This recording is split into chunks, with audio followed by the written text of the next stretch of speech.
My view is that this motion brought forward by my party gave this House and the parties and other members in it a flag to rally round, a flag which restated basic principles which all of us personally and corporately indeed accept. And at one stage I felt that we were not going to get a reasoned debate, but simply a repeating of entrenched positions and the jury steeples of Fermanagh and Tyrone re-emerging to the good of no one.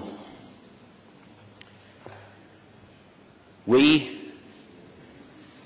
represent people who have endured a shared, or suffered a shared history, endure a shared present, and if we are not careful, will be condemned to a dismal shared future. I listened, and I'm going to possibly go on to dangerous ground here, and I ask you, sir, to bear with me. I listened to the contribution from Mr. Maskey last night, and if I was being honest, I would say I understood it, because I have felt it myself. I have felt it as stones rained into Pitt Park.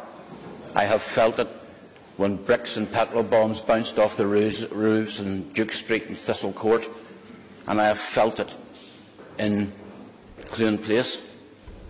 And once again we see an attempt not to look to the solution, but to look to who is to blame. I fully understand two people from diverse political backgrounds could look at a particular situation and form two viewpoints. I am aware of comments made by community representatives on the Newtonard Road last night who started it.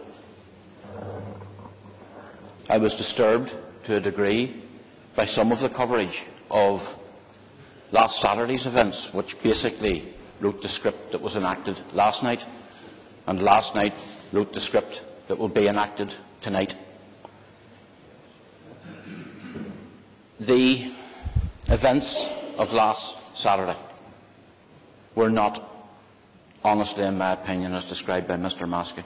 CNN television coverage, I spoke to people who were there. It was, at its heart, a mistake that saw protesters put along a road that they had never indicated any preference to go along or any desire to go along, and they were attacked. That sense of being attacked was compounded by the Chief Constable, in my view, issuing an apology to the residents of the Short Strand who suffered damage to their homes. He was quite entitled to do that. I would apologise to anyone who suffers damage to their homes. The issue was that he did not admit the role, in my view, that the policing of that operation had in the events that unfurled.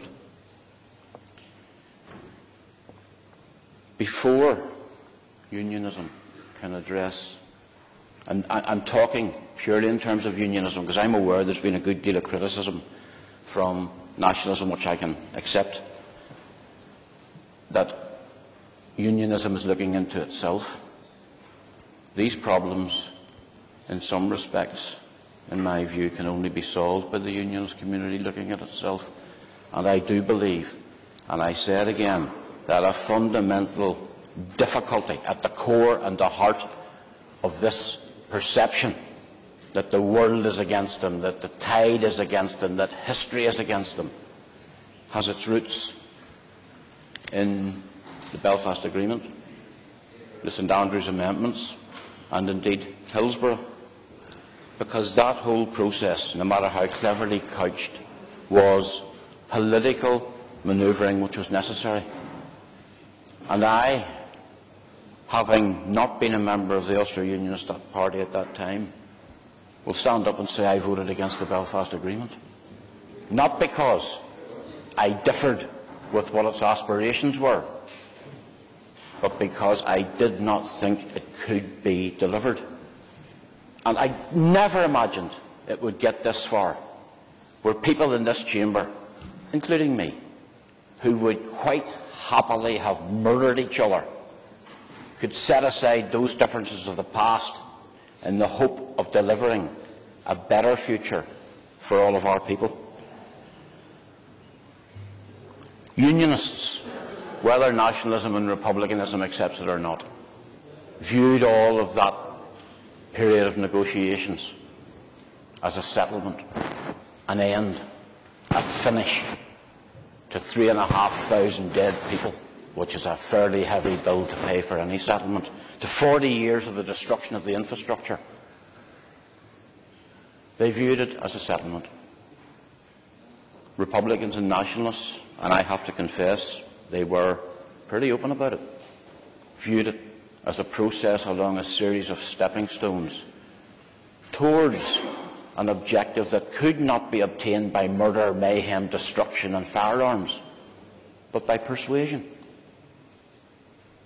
And it is, with respect, my view that the nature of the continued progress along that series of stepping stones is creating the ground in which discontent, the protest that flows from discontent, and the violence that flows from all of those ingredients.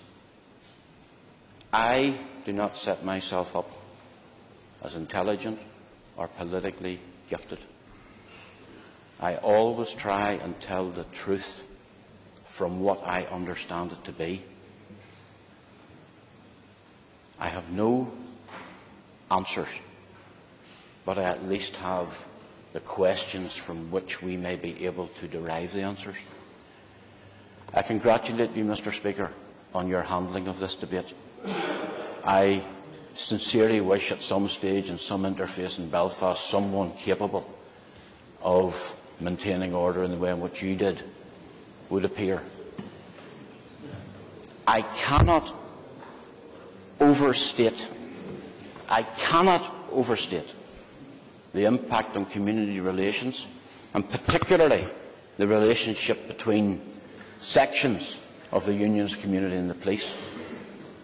And nationalists and republicans may well have some empathy with this, because we are in danger of placing the police in a position of being seen as imposing the authority and the will of a system of government as opposed to upholding the law. And that is very, very dangerous ground to get into. The debate itself, given the viewpoints that people were speaking from, was understandable and reasonable. But I cannot, again, overstate the urgency of us each to think how what we do looks to the other, because history is in danger of repeating itself. I've finished.